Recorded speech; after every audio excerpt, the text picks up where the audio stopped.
Mr. Dursley sat frozen in his armchair. Shooting stars all over Britain, owls flying by daylight, mysterious people in cloaks all over the place, and a whisper about the Potters. Mrs. Dursley came into the living room, carrying 2 cups of tea. It was no good. He'd have to say something to her. He cleared his throat nervously.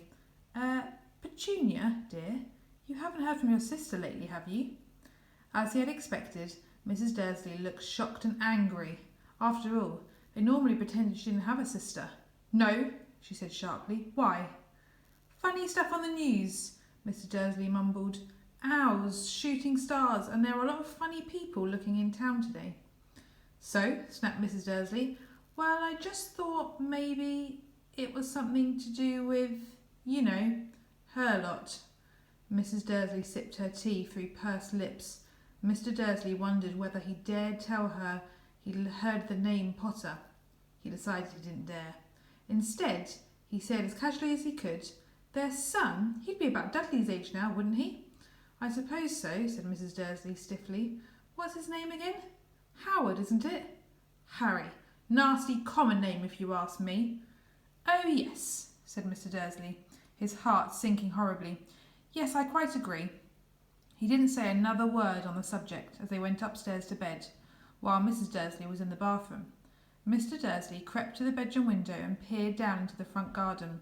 The cat was still there. It was staring down Privet Drive as though it was waiting for something. Was he imagining things?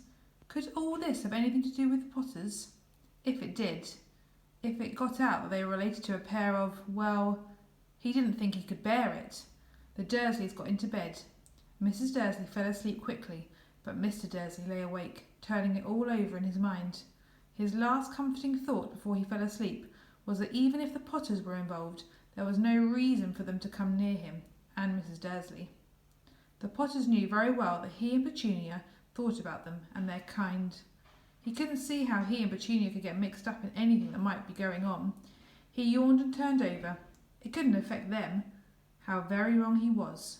Mr. Dursley might have been drifting into an uneasy sleep, but the cat on the wall outside was showing no sign of sleepiness. It was sitting as still as a statue, its eyes fixed unblinkingly on the far corner of Privet Drive.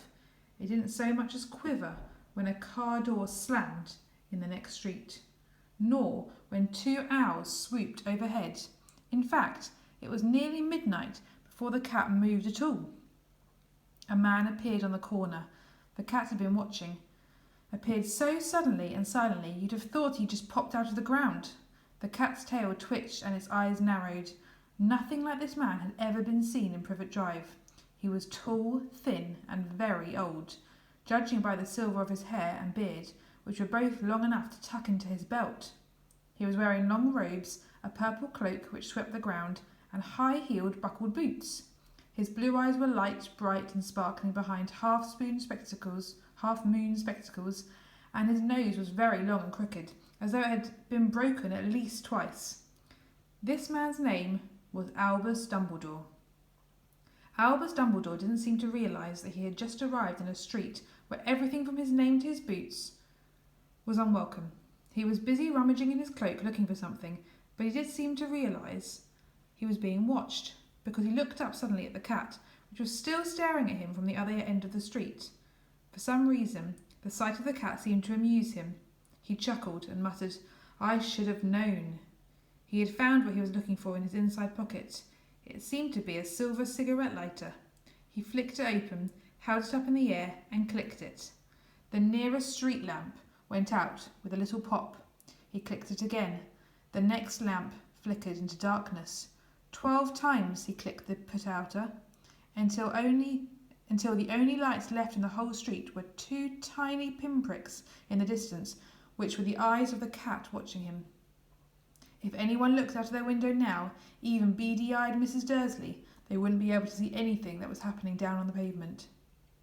Dumbledore slipped the put-outer back inside his cloak and set off down the street towards number 4, where he sat down on the wall next to the cat. He didn't look at it, but after a moment he spoke to it. Fancy seeing you here, Professor McGonagall. He turned to smile at the tabby, but it had gone. Instead, he was smiling at a rather severe-looking woman who was wearing square glasses exactly the shape of the markings the cat had around its eyes. She too was wearing a cloak, an emerald one. Her black hair was drawn into a tight bun. She looked distinctly ruffled. How did you know it was me? She asked.